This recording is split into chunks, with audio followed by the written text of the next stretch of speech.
অবস্থান কর্মসূচি দিয়েছেন ঠিক সেইখানেই আমরা ছিলাম। ফেসিস্ট যে দল পতন হলো, ফেসিজমের পতন যে হলো, এখন করে সৃষ্টি করতে চাইলে ছাত্র জনতা সেটা তাদেরকে কখনোই করতে দেবে না, সেটা জানান দেওয়ার জন্যই কালকে আমরা এখানে ছিলাম। তাদেরকে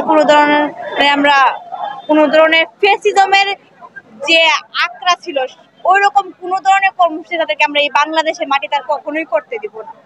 এইটা জানান দেওয়ার জন্যই কালকে আমরা এখানে উপস্থিত ছিলাম যে ছাত্র জনতা এখনো এক আছে, এখনো সম্পৃক্ত আছেন, দেশের সাথে এখনো তারা জীবন দিতে প্রস্তুত।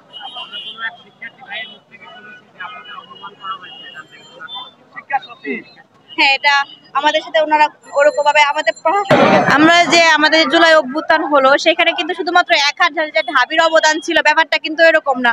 শুরু থেকেই যে আমাদের জগন্নাথ বিশ্ববিদ্যালয়ে যে বিপ্লবী নেতারা ছিলেন এবং ছাত্র জনতা ছিলেন, শুরু থেকে কিন্তু তারা আন্দোলনের সাথে সম্পৃক্ত ছিলেন এবং আমরা এটাও দেখেছি যে এই জুলাই অভ্যুত্থানে 5 জন গুলিবিদ্ধ হয়েছে এবং 2 জন মৃত্যুবরণ করেছে জগন্নাথে, কিন্তু ঢাবি থেকে এখন পর্যন্ত আমরা সেরকম কোনো কিছু দেখি নাই।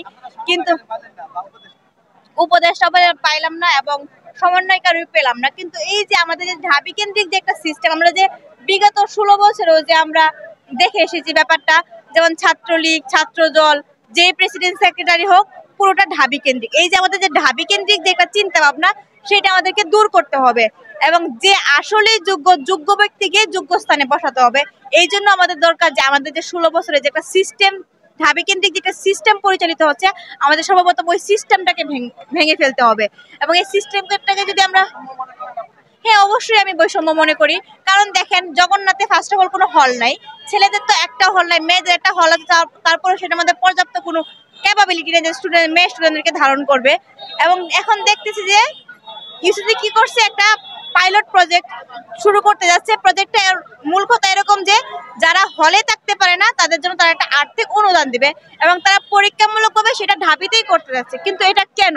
যেখানে ঢাবির ছেলেদের 13টি হল, মেয়েদের 5টি হল আছে এবং জগন্নাথে কিছুদিন আগে নতুন আরেকটা ভবন উদ্বোধন হলো যেখানে তাদের থাকার মতো পর্যাপ্ত জায়গা আছে, কিন্তু জগন্নাথে তার কোনো কিছুই নাই।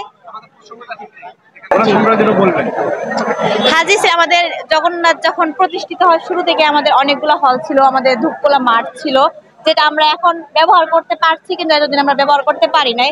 তারপর হাজী সেলিম নিজের স্ত্রীর নামে আমাদের একটা হলের নাম করেছে গুলশান আরা সিটি। এরকম আরো প্রায় 10টা হল আছে যেগুলো হাজী সেলিমের আন্ডারে ছিল। তখন আমাদের যে স্বচ্ছতা এবং একটা জবাবদিহিতা যে জায়গা ছিল, যে আমরা আমাদের অধিকার নিয়ে কথা বলতে পারবো, ফেসিজমের আমলে তোমরা সেটা পারি নাই, যার কারণে আমরা হাজী সেলিমের বিরুদ্ধে গিয়ে কিছু বলতে পারি না।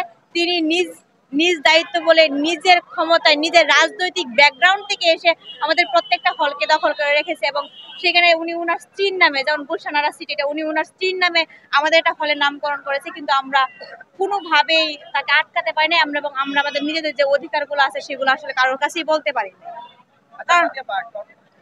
হ্যাঁ বলে